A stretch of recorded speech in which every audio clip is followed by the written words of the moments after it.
What are the best Logia fruits in One Piece? This is going to be based completely on combat. The Darkness Logia.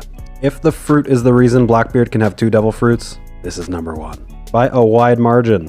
But if it isn't, I don't love it, because I value the defensive capabilities of Logia fruits pretty highly, and Blackbeard's fruit can't do this.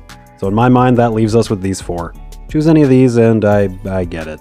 If we wanted to get really theoretical, Kizaru's is probably the best. But let's not. Mobility and speed, insane.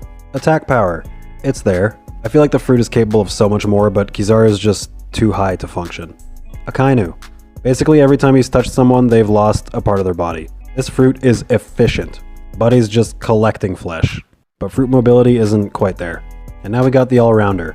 Thunderfruit has great utility, because NL restarted his own heart, which means he should be able to stop other people's hearts, but he doesn't. Instead, he does this, and vaporizes an island. Range, power, speed, it's all here.